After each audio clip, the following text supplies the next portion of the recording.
and welcome to Get the Table, another wrestling roundtable discussion podcast with myself, Adam Wilborn, and the Dadley Boyz of WhatCulture, here today to talk about the return of Bayley and how it needs to happen. Michael Hamflett, recently we've heard reports that Bayley is back training at the Performance Center. Fantastic news. We need her back, don't we? Yeah, absolutely.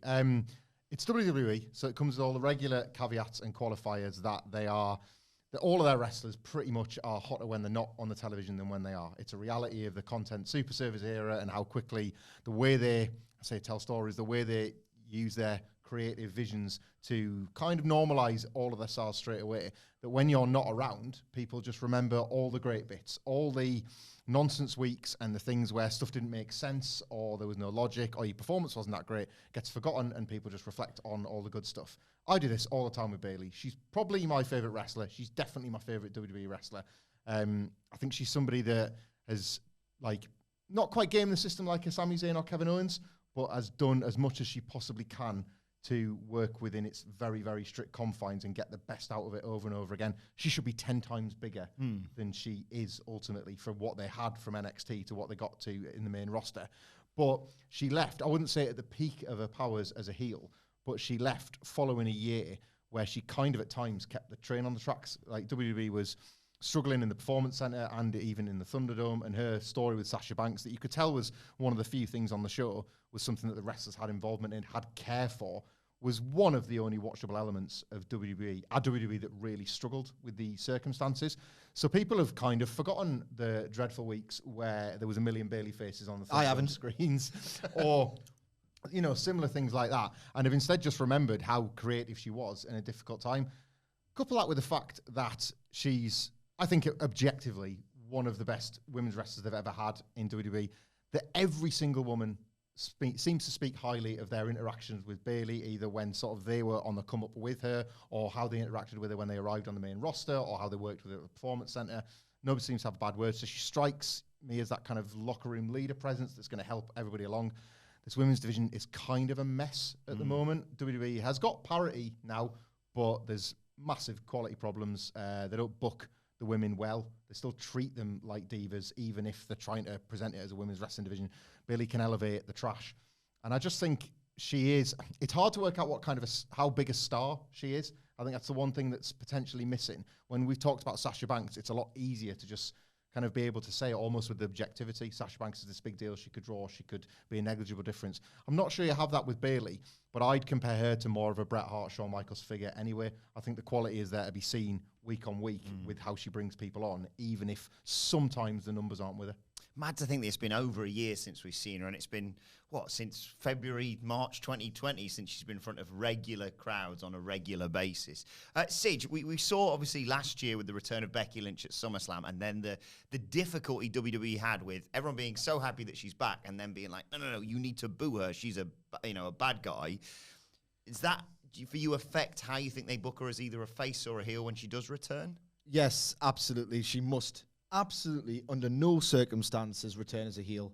To me, she did well in the pandemic. I was a little bit lower on her output than my esteemed colleague Michael Hamflett here, but I did appreciate the grind and the sheer graft and the confidence to be able to perform spontaneously in the moment under those bleak conditions. And given that she was not really sort of the most respected talent in WWE, given that they completely botched her face turn and she was kind of just a body on the show. So for her to just get the confidence and sense the opportunity of virtually everything else on the show is absolutely bobbins. So why don't I do something about it, just interact with Cole and just bring kind of a spark of life to this absolute moribund situation in which they were in. And then fair play to WWE, for once, she was rewarded for her works. A lot of people were sort of memeing at interactions with Michael Cole, people really sort of got into that. And then as these things tend to go in WWE, and they completely flanderized this character. She became the 9th dad joker baby in the entire promotion. I was so obsessed with laughing, just absolutely obsessed with laughing.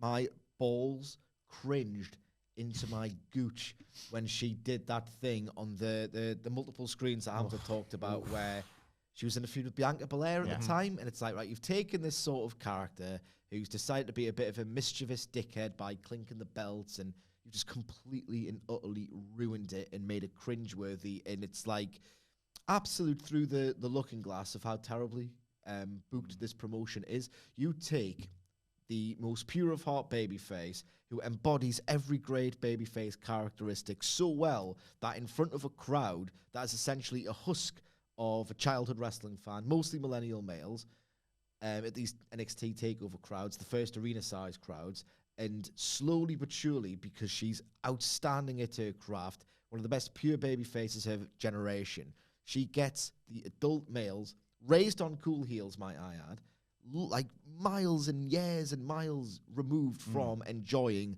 absolute pure wholesome baby faces, and they connected with this Bayley character, and that's them. She had enormous potential to reach young girls. It's like it was visually on the screen with Izzy.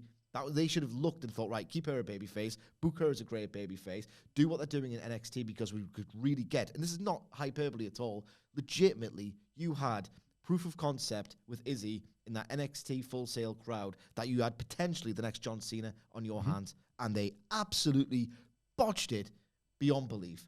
This is genuinely like a second shot at Bayley, because what's going to happen, as inevitably happens, you could commit several felonies, right? If you're a WWE star, you go away, you get injured for 9 months. Oh, I haven't seen you. You haven't been on telly, being very boring for ages, so I'm going to cheer you because I remember you and I remember liking you a lot. So she's going to be a babyface regardless of whether they book her as one. She absolutely peaked and jumped the shark as a heel, and this is genuinely an opportunity to get the best out of one of the best performances they've had all century long. It will be a disgrace, genuinely promotional malpractice, if they attempt to bring it back as a heel, because it was such a missed opportunity, Bayley on the main roster. And you know, this version of WWE, I'm not exactly high on it, right? But I've said previously that they've gone from 2019 with the wild card rule, the 2 out of 3 falls stuff, spiders in cages, law stuff, Eric Rowan doppelgangers. Like, this version of WWE, it's not particularly interesting. It's not like blow away great, but it's far better than that. It's just very, very drab for my tastes. But clearly, if you look at the ratings, dropping all that complete nonsense, they've had a remarkable year in the Nielsen's WWE. So there might be something to this model of, oh, it's a bit dry, it's a bit drab, it's a bit repetitive, but it's not laughable. It's not a complete and utter laughing stock. So the babyface version of Bayley could genuinely exist within the system. I don't know what they've done, but it's better. Yes. I find it incredibly boring, and I used to prefer it on a perversely entertaining level. But the idea that they botch everyone and everything's a disgrace, like, look at the ratings. Look at the fact that they're not laughable anymore. This version of Bayley, the babyface version of Bayley, could actually work in 2022 WWE. I should point out we're recording this on Friday afternoon, and the reports have come out today about her being back at the Performance Center, so she could be back on SmackDown tonight. If that's not the case, when would you have her come back? SummerSlam? Before SummerSlam? After? SummerSlam feels good. It's WWE, so moments matter. They're doing very little, in my opinion, to create matches that are going to make the shows feel worthy of the stadiums they're in, both at SummerSlam and kind of what we expect for Clash at the Castle. Money in the Bank didn't exist as one in the end. They don't have the matches and the combinations. That is evidenced by Roman Reigns versus Brock Lesnar. Again, they just do not have the matches and the combinations. There could be great stuff on the night. There really could. Typically, WWE it'll be all right on the night now when it comes to premium live events anyway. That's where the wrestlers wrestle and things look as well as they possibly could do for that company. So Bayley returning, I'm not suggesting it be on the level of a Cody at a WrestleMania or something like that, but she has been off television that long, and as you pointed out, because she got injured right before Money in the Bank, which was WWE's first major show back last year, she's gone the longest possible time you could have gone without performing in front of a crowd. So this is that. Do you remember when it was going to be WrestleMania 37 and it was going to be a staggered crowd and there was the thunderstorms and all that kind of thing? There was people in the building and everybody was saying, well, at least like Bayley will get to wrestle now. And she was the one person they cruelly left off the card. And the Bellas, the Hall of Famers, the Bellas got booed for kind of bullying Bayley on the night, because at this point... As baby faces. Yeah, as baby faces. This affection had built up for Bayley, and the crowd were that happy to get the opportunity to reward her with praise and love and cheers and adoration, and then weren't given it. She had to be this like idiot figure, this clown who the Bellas could easily beat up.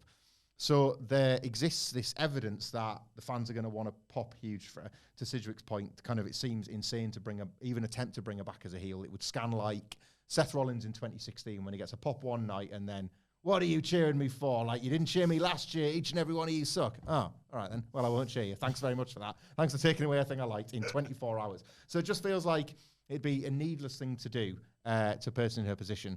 SummerSlam as a babyface for the moment. But if you want to bring her back beforehand, I think it has to be with a return match in mind. You don't have a wrestle on television. You know, you have a work against a strong heel and a big heel. And I've got somebody in mind for that, but only because she's not already announced something else. I think if not at SummerSlam, in the run-up to SummerSlam, Bayley as a babyface against Becky Lynch in kind of her last major heel feud before you kind of properly kickstart her babyface turn would be perfect. They were horsewomen, obviously, together, so there's loads of inbuilt relationship. But Becky Lynch as the man never really had much to do with Bayley until Bayley turned heel and hit her with that steel chair. And they never really went back to that. If you remember that tag match where Bayley finally turned. They haven't done much together, Bayley and Becky Lynch. Odd little brand-for-brand stuff around Survivor Series time, but that's pretty much it. You could explore Becky Lynch, who became this massive star, versus Bayley, who became a massive star when Becky Lynch went away, coming together for the first time as huge stars. Bayley gets the win as a babyface. She's back and running again, and Becky Lynch has to look inward and say, right, enough of this. This big-time Bex thing has not worked. I failed and failed and failed and failed. You could do that for SummerSlam, but it feels like they need Becky for Bianca for yet another rematch. So it feels to me like that's a post-pay-per-view thing rather than for the right now. Yeah, I like that as a booking idea. In terms of champions and championships, Sige, like we say, we're presuming right now probably Bianca Belair versus Becky Lynch for the Raw Women's Championship and the SmackDown Women's Championship, quite possibly Liv Morgan versus Ronda Rousey. In terms of championships and champions, out of that collection, who and what is best for her to go after? It says something about the depth or lack thereof in this division that I don't even have an honourable mention for you. I think Bayley versus Ronda could be somewhat interesting, and it's two big names against each other. But ultimately, if the idea is to run Becky versus Ronda at WrestleMania 39, is it at this point next year? Yeah. Like, I think the bloom's off that rose. Realistically, if you want to be completely brutally honest, that program was hot for like a month when it didn't even happen, and it's in legacy, it's in law now. WWE law. They're gonna do it anyway. They're gonna do it anyway. It's enshrined as this amazing match that we were deprived of as a singles, and we'll get it eventually. I don't think that's it anymore by half. So you could do Bayley versus Ronda, but Ronda would have to win that because the Ronda-Becky match, and you don't want to squander Bayley's return by just having her eat a pin. I've got no honourable mentions for you. There's not really a heel in that women's division right now who I think is absolutely incredible and could be like genuinely a sense of peril for Bayley, someone you're desperate for Bayley to beat. I do like the Becky versus Bayley stuff that Hamflet's suggested because they haven't done it to death like they've done so much else to death, and you can kind of use it as a platform for Becky Lynch's character progression to get to this Ronda thing that they are inevitably going to do. There's no point in not talking about it. So if you have Bayley beat Becky Lynch in this sort of the expected trilogy that they often do, Bayley gets over. People connect with Bayley. That's good. Bayley can then do something else. And Becky, in losing that, like when you're at the tail end of your character's run before you turn heel or turn face, you can kind of lose and lose and lose. And those defeats are usually the impetus to turn one way or the other. So they can get away with beating Becky Lynch. And maybe Becky Lynch losing to Bayley, and maybe from a character perspective, she can say, well, I need to be less of a clown, chasing former glories and believing my own hype and wrestling in a more pure way as my opponent just did and beat me. I don't know. It's the kind of story that tell us it should be on Miz TV in a week. Yeah, it's one of those, like, the story is there for Bayley and Bianca, but then you'd have to have a heel Bayley, and I completely agree with you, Sige. I don't think that would work, and it just wouldn't be received by the audience. Finally, as we wrap up, Sige alluded to it there, like a fresh start, another go at the Bayley character, especially as a babyface, not necessarily as pure white meat babyface as she was when she came up from NXT, for example. Yeah. But is this the last shot with Bayley in terms of the fact that her best mate quite possibly is heading out the door? Yeah, it's funny, like you mentioned Sasha Banks, I guess, because it'll be strange at the prospect of Bayley having a long run that doesn't in some way involve Sasha Banks. They were so like indestructible, really, because the amount of times they were buried together and apart as characters, they were always on the same brand. They were either always feuding or always teaming, and the amount of times WWE tried to kill them and couldn't, as was proven by the good feud in the end. It just, I don't know, it obviously must be a cream rises to the top thing that they just could not kill these talents. So it'll be strange to see Bayley thriving, if she does, in a WWE without Sasha Banks. I'm really interested in this babyface version of Bayley this time around, because the one thing this has, compared to the original run of Bayley on the main roster, is nothing to do with the character. It's to do with and we'll say Vince McMahon, but I guess there's maybe other people at that table, but Vince is still that guy. Vince McMahon's respect is what that Bayley character didn't have the last time around. You had, we could do multiple podcasts on Bayley's NXT run, how great that was, but to Sidgwick's point, just using the Izzy, example, and those sold-out takeovers and those amazingly hot crowds, you had that.